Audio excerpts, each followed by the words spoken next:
Salut tout le monde, j'espère que vous allez bien. On se retrouve ce dimanche pour une nouvelle vidéo. J'ai envie d'aborder aujourd'hui le sujet vie sentimentale et abstinence sexuelle. Donc on va aborder ce sujet, pourquoi? Parce que ma vie sentimentale en ce moment, c'est le néant et je vais vous expliquer les raisons pour lesquelles je suis célibataire. Parce qu'il y a des raisons.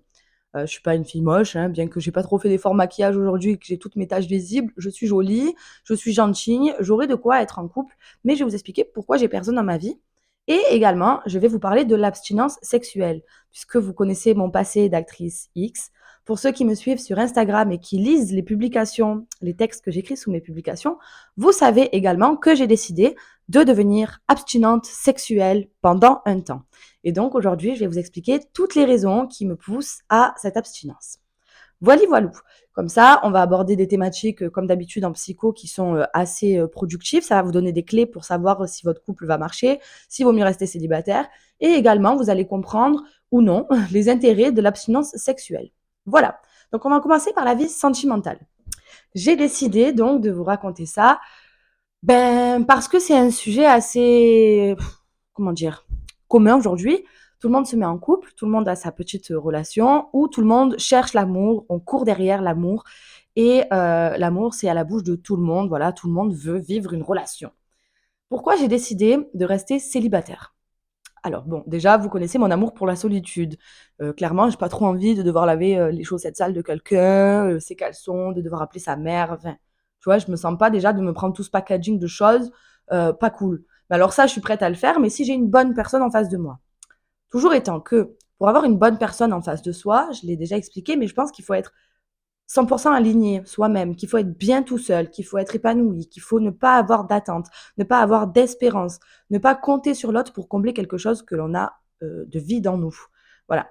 Donc pour ma part, là, je sens du plus profond de moi que, je vous en ai déjà parlé, en ce moment, j'ai plein de changements à opérer, donc déménagement, changement de vie professionnelle, et j'estime que c'est pas le bon moment pour accueillir quelqu'un dans ma vie. Parce que si je suis en train de m'occuper de mon changement professionnel et que j'ai quelqu'un à gérer, je sais que l'amour chez moi, c'est ma faiblesse et que je vais vouloir accorder beaucoup trop de temps à cette personne, beaucoup trop de mon implication, une implication que j'ai besoin de mettre sur moi à 100% en ce moment. Donc le célibat, c'est la meilleure chose à faire. Quand tu as besoin de t'occuper de toi, là, je dois déménager, je dois changer de vie, même je vais pas me mettre avec quelqu'un et déménager ensuite de ville. Enfin voilà, donc il faut vraiment être conscient que si on se met en couple, c'est parce qu'on a tout qui est au clair, tous les feux sont au vert dans notre vie. Pour ma part, j'estime que pour l'instant, je ne suis pas encore indépendante. Je suis indépendante dans ma vie de tous les jours, j'ai besoin de personne, etc. Mais financièrement, j'ai encore un travail à trouver, une stabilité financière à obtenir et une nouvelle maison, une nouvelle vie à mettre en place. Donc, même si moi, je suis à 100% en tant qu'humain prête à accueillir quelqu'un dans ma vie, pour mes valeurs et pour ce que j'ai à offrir, je sais que je suis prête à être en couple, mais je sais que à tous les niveaux, je ne suis pas encore 100% prête. Si demain je vais me mettre avec quelqu'un, je n'ai pas envie de lui dire bon voilà, en ce moment je suis instable financièrement, etc., etc. C'est important d'être OK avec l'argent, d'être OK avec un domicile, d'être OK avec sa petite vie bien en place, sa routine et ses habitudes. Je suis en train de tout bousculer, je change mon alimentation, je fais beaucoup plus attention, j'essaye de me remettre au sport petit à petit, l'oiseau fait son nid, comme on dit, hein, parce que je ne suis pas encore très régulière. Mais voilà, j'essaye de prendre de nouvelles habitudes, de remplacer toutes mes mauvaises habitudes par des bonnes habitudes, et donc d'opérer tous ces changements, comme je vous ai dit. C'est pas le moment d'avoir quelqu'un dans ma vie. Il n'a pas à subir tous ces changements et puis même en fait, il n'aura pas de place dans ma vie. Parce que si je veux me placer à moi en priorité, chose qui est importante, c'est pas être égoïste, je suis obligée de me consacrer toute mon attention. Et du moment où je vais commencer à diviser mon temps pour quelqu'un, pour une chose, pour un truc, je vais pas être à 100% sur moi. Et si je veux régler mes petits soucis de vie, mes finances et ma maison, il faut que j'ai ben, toute mon attention et tout mon amour qui soit pour moi, même à ce moment-là, et pas pour quelqu'un d'autre. Voilà. Donc les raisons du célibat, tout simplement, et je pense qu'on est tous à un moment donné dans une période de transition et qu'il faut être conscient que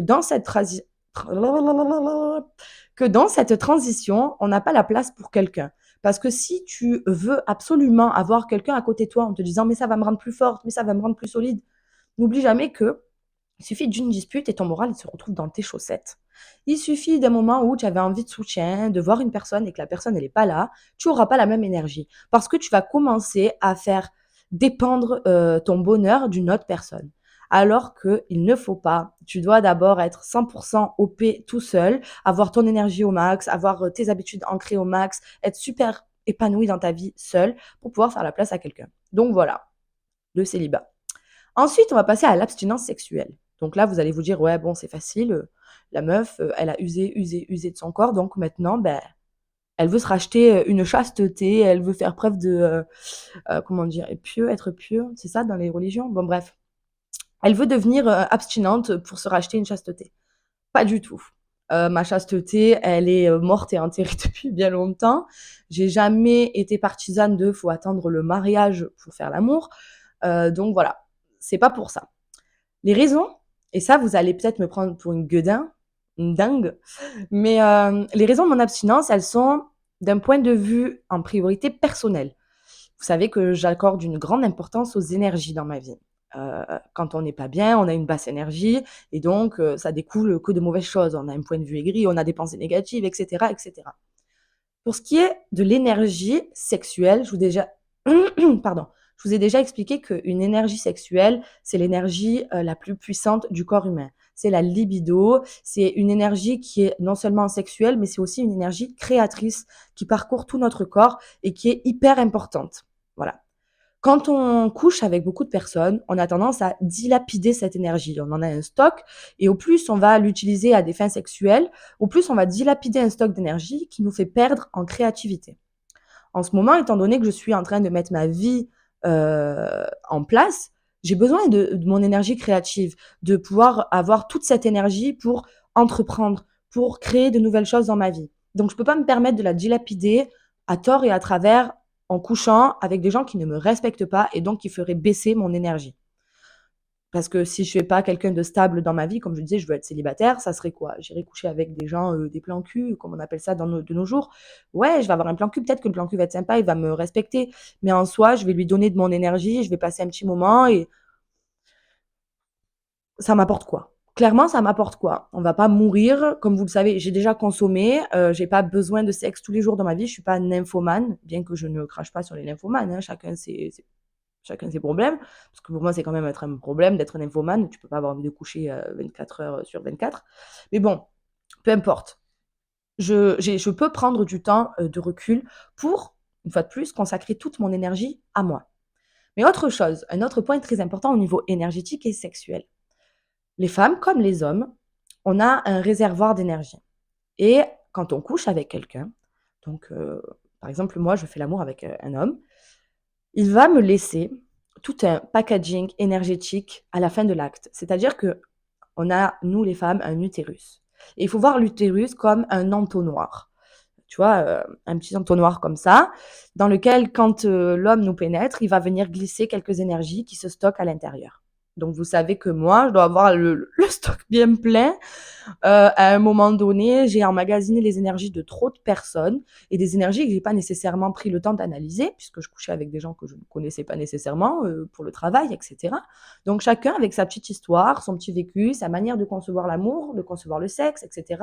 Il mettait dans la relation ses énergies et ces énergies à lui, je les ai stockées dans mon utérus. Et je pense, à titre personnel, que mes lésions précancéreuses du col de l'utérus sont, entre guillemets, liées à tout ça. Un non-respect de mon utérus, des énergies de mon utérus, un gros stockage d'énergie négative et pas d'énergie d'amour et de respect. Et donc, ça contribue, je pense, après, ça peut être un peu vu comme quelque chose d'ésotérique ou quoi, mais d'un point de vue énergétique, je trouve que j'ai contribué moi-même à mes lésions. Donc, c'est une manière pour moi de laisser le temps à mon corps, parce que vous le savez, toutes les cellules de votre corps se renouvellent. Peut-être que vous ne le savez pas, sinon vous l'apprendrez. Toutes les cellules de notre corps se renouvellent. En 7 ans, on a l'équivalent d'un corps neuf. Toutes les 7 ans, si tu veux, tes cellules, elles se reproduisent. Alors, pas toutes en même temps. D'un coup, à 7 ans, tu n'es pas en train de faire une mutation, mais progressivement, pendant des cycles de 7 ans, toutes les cellules de ton corps se renouvellent. Et donc, je ne vais pas rester abstinente pendant 7 ans, mais je laisse au moins du temps à mon corps de se nettoyer, d'épurer quelques énergies qui sont pas bonnes, qui sont négatives. Pour ça que je change mon alimentation, que je mets de nouvelles habitudes, que j'essaie de prendre soin de moi, que je me focus sur moi. Parce que quand tu mets ton attention sur quelque chose, tu multiplies l'énergie par 1000. Donc en ce moment, ma priorité est de nettoyer mon corps, vider les énergies qui ne m'appartiennent pas, tout ce qui est négatif et tout ce qui pourrait me nuire d'un point de vue énergétique et au point de vue de mon utérus. Les hommes, c'est pareil, hein, bien sûr que votre gland, il est au contact de notre utérus, donc on fait des échanges d'énergie en fait, hein. On se donne des énergies, c'est pour ça qu'on dit que le sexe, c'est une énergie, la libido, etc. On communique et on communique pas toujours avec des énergies super positives. Donc il est important aussi de savoir choisir son partenaire, etc., etc. Donc, comme je vous l'ai dit, je compte pas rester vierge, enfin redevenir vierge pour 7 ans, tu vois. Mais je compte au moins prendre le temps maintenant de bien sélectionner mon partenaire. Parce que je veux que quand il entrera en moi, il ait des énergies positives, qu'il ait de l'amour, du respect, de la considération et une envie de partager nos énergies dans une vibe positive, tu vois. Pas dans le sens je viens me décharger, parce que les hommes à l'éjaculation, c'est ça, c'est une éjaculation, ça se vide, on se décharge, tu vois. Et ces décharges, elles sont aussi énergétiques. J'ai pas envie qu'ils viennent se décharger de manière négative en moi. J'ai envie que lorsqu'ils se déchargent, ce soit avec amour et avec respect, parce que j'en ai besoin, parce que mon utérus en a besoin, et parce que comme toutes les femmes, à un moment donné, le stock d'énergie négative, il me nuit. Donc voilà, le point de vue énergétique des choses, comme je l'ai dit, un entonnoir dans lequel se sont stockées trop d'énergie négative que j'ai envie de laisser se «reposer» entre guillemets, se renouveler, se vider. J'ai envie de prendre soin de moi, de laisser mon corps repartir à neuf et de changer aussi la vision dans laquelle, j'entre en connexion avec mon utérus. Parce qu'il faut savoir que, c'est un point super énergétique. Sans Je vais pas vous parler trop énergie parce qu'après vous allez me dire: «Oui, c'est une illuminée». Mais je vais vous prendre un exemple très simple. Vous savez que j'ai des lésions précancéreuses. Quand je suis allée faire les biopsies, parce qu'en fait, nous les femmes, que j'explique pour ceux qui ne savent pas, on doit faire des frottis à partir de 25 ans, il me semble, ou peut-être de 30 ans, je sais plus. Bon bref, des frottis régulièrement, donc tous les 2-3 ans, pour être sûr qu'on n'ait pas justement de lésions précancéreuses. Dans mon cas, avec mon travail, etc., j'ai fini par réaliser un frottis plus tôt que la norme. C'est là qu'on s'est rendu compte que j'avais des lésions. Et c'était pas que par rapport à mon travail, c'était parce que j'avais d'autres problèmes de santé au niveau de ma poitrine. Donc, on voulait s'assurer que j'arrivais pas à un cancer, etc. Donc, j'ai fait ce frottis. Et après le frottis, quand il s'est avéré qu'il y avait effectivement la présence de lésions précancéreuses, il a fallu qu'on détermine le grade des lésions, si elles étaient de bas grade ou si elles étaient à un grade élevé, c'est-à-dire en train de dégénérer dans un cancer du col de l'utérus. Et donc, pour ce faire, ils ont fait des biopsies. Alors ce jour-là, c'était la chose la plus horrible du monde pour moi. Pas parce que la biopsie m'a fait mal, parce que c'est pas agréable effectivement, mais je vais vous faire la scène. Tu es chez le gynéco, donc tu es assis sur son machin, tu as les jambes écartées sur l'étrier. Là, j'avais un écran en face de moi et lui, il avait sa caméra, donc tout était projeté sur l'écran. Donc je voyais. J'ai vu mon col de l'utérus. Et là, j'ai vu l'étendue des dégâts, donc les lésions entre guillemets. En fait, le col de l'utérus, c'est un genre de bouton tout rose avec un tout petit trou au milieu et moi, au bord de ce trou, j'avais des décolorations. Donc c'était pas rose, c'était, blanchi, tu vois? Et donc là, j'ai compris donc que c'était à cet endroit-là les lésions. Et donc une fois qu'il a repéré l'endroit où il y avait les lésions, il a coupé la caméra pour pas que je voie et il a inséré, des genres de petites pinces qui ont fait des prélèvements sur les zones où il y avait les lésions. Quand il a fait ces prélèvements, outre l'aspect légèrement douloureux de la chose, j'ai eu vraiment, à ce moment-là, comme, un sentiment de malaise qui m'a parcouru. J'allais tomber dans les pommes. J'ai eu l'impression, et c'est sérieux, qu'on pénétrait dans les portes d'entrée de mon univers. J'avais vraiment l'impression à ce moment-là qu'il venait de toucher à l'endroit le plus important de mon corps. Je crois qu'il aurait mis la main sur mon cœur à l'intérieur, ça m'aurait pas fait cette sensation. Là, j'ai vraiment eu l'impression qu'il entrait dans mon monde intérieur, mais c'était horrible. J'avais jamais vécu cette sensation. J'avais jamais vécu ça. C'est là que j'ai compris, en fait, que c'était le plus grand réservoir énergétique qu'on puisse avoir dans le corps. Et c'est scientifiquement prouvé, hein, que l'énergie sexuelle, elle stagne dans le bas de notre corps, donc au niveau de l'utérus et de la racine. Si on regarde les chakras, chakra racine, chakra, je sais plus comment ils s'appellent. Bon, bref.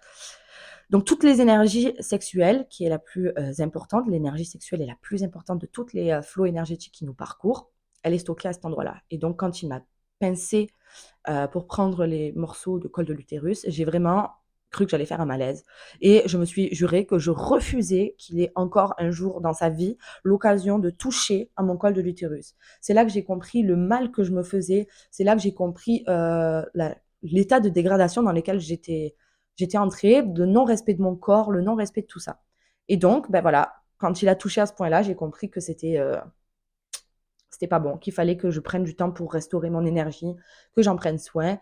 Et donc, je ne veux plus coucher avec quelqu'un tant qu'il n'y aura pas le respect et l'amour, parce que c'est hyper important en termes déjà d'échange, parce qu'on s'en rend même pas compte les énergies, mais ça influe énormément dans notre vie. On les voit pas passer, on les sent pas.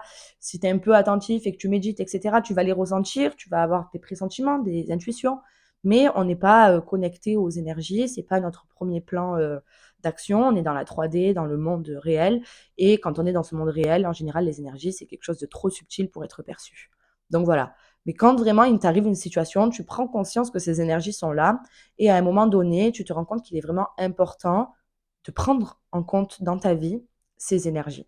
Et donc, c'est une des raisons, c'est même la raison, je dirais, pour laquelle j'ai pas envie d'y retoucher. Autre chose aussi, à force de consommer le sexe de manière intensive, j'ai perdu le rapport à mon corps. C'est que des fois, ça m'arrivait, je me touchais mon clitoris, j'avais presque pas de sensation, quoi. J'étais en train de me dire: «Est-ce qu'il est pas mort le cousin?» Tu vois? J'étais déconnectée de ma sexualité, en fait. J'étais tellement dans, donner, donner, donner, que je pensais plus à recevoir, à être en connexion avec mon corps et donc à des moments, je te jure, je pouvais mettre 1 heure et demie à me toucher sans qu'il y ait rien qui vienne. Parce que mentalement, j'étais pas là, j'étais pas connectée dans mon corps et en fait, je pense que l'abstinence, c'est un super moyen de laisser petit à petit ton esprit faire un avec cette partie. Parce que, bon, tout le monde le sait, quand tu pratiques pas le sexe, petit à petit, tu as des envies malsaines, enfin des envies malsaines. C'est pas malsain, mais tu penses de manière sexuelle tout le temps, tu as l'esprit mal placé, tu as envie de sexe tout le temps. Des fois, tu peux même être aigri parce que tu as besoin de te toucher pour te faire du bien, parce que c'est devenu une solution à ton malheur, à ta peine, à ta tristesse. Enfin, personnellement, j'usais de mon orgasme comme un truc de soulagement quand j'étais pas bien. Et à force, à force, à force, j'ai perdu cette connexion. Donc, petit à petit, de se retenir, ça permet à l'esprit de vraiment retourner en connexion avec ton appareil sexuel, quoi. Et ben, ça fait maintenant plus de 3 4 mois, 3 mois, que j'ai couché avec personne. Et me toucher, c'est pareil. J'essaye de pas me toucher non plus. J'ai craqué sur la touchette quelques fois, je mens pas, je me suis déjà un peu touchée toute seule, masturbée. Mais ça m'est arrivé quoi 3 4 fois depuis 3 mois. Voilà. Et à chaque fois que je me suis touchée, j'ai senti que ma connexion avec mon corps, elle était plus intense que les fois d'avant. Et à chaque fois que j'ai commencé à me toucher 2 fois de suite, par exemple, je sentais que ça rebaissait. En fait, j'ai pas encore repris le contrôle sur mon énergie sexuelle, donc mon abstinence, elle est nécessaire. Voilà, c'est une question de contrôle, de reconnexion, de bienveillance et d'amour. Je le fais pas par torture. C'est quelque chose que je fais de bon cœur et parce que j'ai vraiment envie de retrouver ce rapport à mon corps qui soit sain, ce rapport à mon corps qui soit bienveillant, dans l'amour et surtout cette connexion avec cette partie de mon corps qui est une partie où les énergies sont stockées et une partie où les énergies sont hyper importantes. Voilà, voilà. Donc petite conclusion, l'amour, il faut être prêt, il faut avoir tous les feux au vert, que ce soit toi et tes blessures, que ce soit ta situation financière, ta situation, géolocalisation, quoi, que tu sois placé quelque part dans une maison avec une stabilité.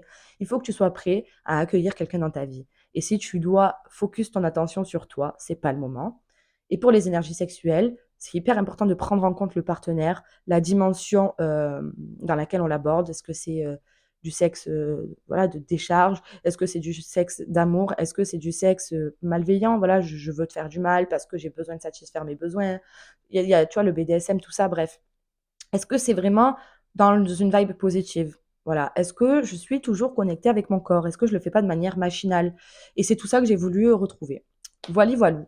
Donc j'espère que mes petits conseils sur l'amour du jour vous auront aidé ou vous aideront à voir l'avenir d'une façon plus saine, du moins aborder les relations d'une manière plus saine, et également sur le sexe.